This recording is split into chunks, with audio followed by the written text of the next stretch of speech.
Je m'appelle Aurore Giraud, je suis professeure de français. J'ai commencé à sortir il y a quelques années dans un cadre de fin d'année. On pratiquait quelques activités théâtrales, de jeux, de scénettes en extérieur, aussi pour des problèmes d'organisation de salles, pour avoir un espace plus grand à l'extérieur. Et donc, quand je suis arrivée au collège René Cassin, après avoir réfléchi à cette problématique de la classe dehors, j'ai décidé de le mettre en place sur un niveau. Pour moi, l'objectif cette année, c'était pas forcément de ritualiser parce qu'il me fallait du temps de préparation. Donc, je l'ai fait ponctuellement sur des saisons différentes, hein, l'hiver, le printemps, et là, on se dirige vers l'été, donc je poursuis.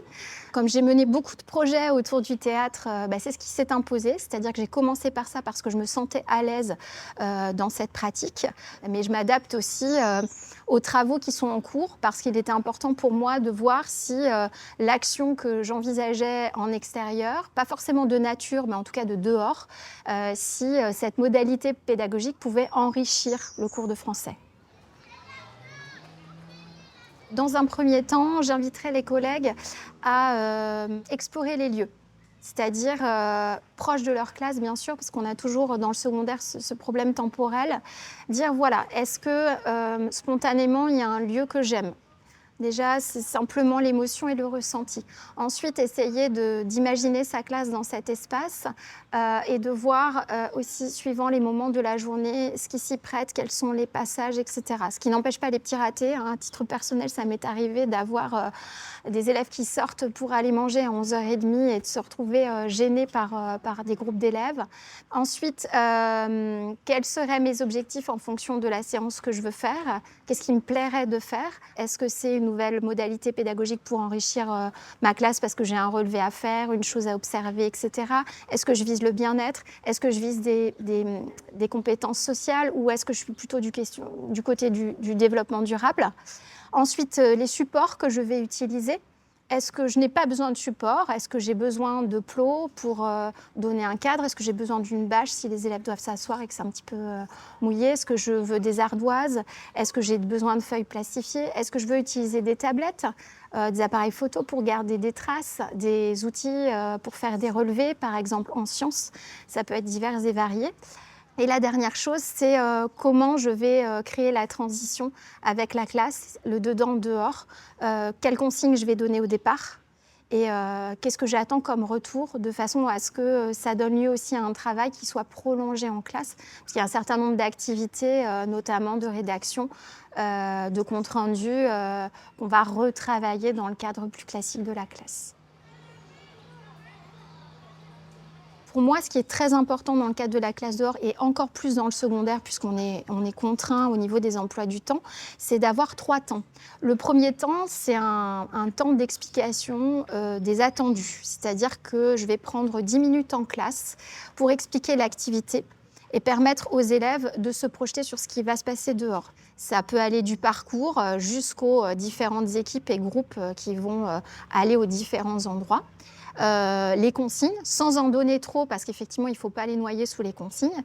Et si j'ai une activité qui est un petit peu plus complexe, je délègue à 2-3 élèves volontaires qui peuvent jouer le rôle d'accompagnateur de groupe, mais aussi qui peuvent réexpliquer les règles, aider, etc. Il peut y avoir aussi des documents plastifiés qui sont amenés, qu'on peut consulter si on a manqué une étape. Ça, c'est le premier temps. Le deuxième temps, donc, c'est le temps dehors. Donc, il y a toujours un temps où on se rassemble. On prend possession de l'espace, et c'est quand même une activité sensorielle, donc on essaie de prendre contact avec son espace. Ce que je fais quelquefois avec les élèves, je leur demande de se concentrer pendant 1 minute. Donc je prends mon petit chrono, ils ferment les yeux et lèvent la main quand ils pensent que la minute est passée. Et on renouvelle cet exercice plusieurs fois et ça leur permet d'avoir un temps où effectivement on change d'espace, c'est un temps de transition. On mène l'activité. Temps de rassemblement et ensuite on revient en classe sur les 10 dernières minutes et il est toujours, à mon avis, important d'avoir un feedback. Ils me donnent leur ressenti. Alors ça peut être un ressenti purement émotionnel, mais ça peut être aussi qu'est-ce qu'on a retenu de l'activité, qu'est-ce qu'on a travaillé, pas travaillé, sachant que ce que j'ai donné au départ est resté sur le tableau. Donc on fait le point sur à la fois ce qui est de l'ordre comportemental, je dirais, des interactions sociales, et puis ce qui relève de l'apprentissage. Et moi, je leur fais un retour aussi parce que, effectivement, la classe dehors, c'est une modalité qui est différente pour le professeur. Et nous aussi, on a des attendus, des émotions, un ressenti. Et voilà. Et on fait cet échange. Et j'essaie, dans la mesure du possible, de prendre en note pour moi garder une trace et ajuster mes pratiques.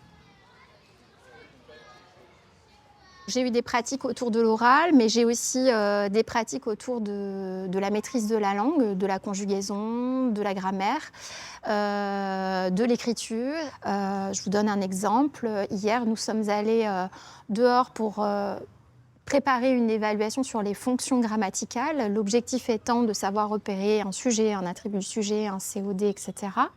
L'idée d'aller dehors, c'était de demander aux élèves de créer eux-mêmes un corpus, c'est-à-dire des phrases sur lesquelles ils allaient s'interroger les uns les autres sous forme de jeu.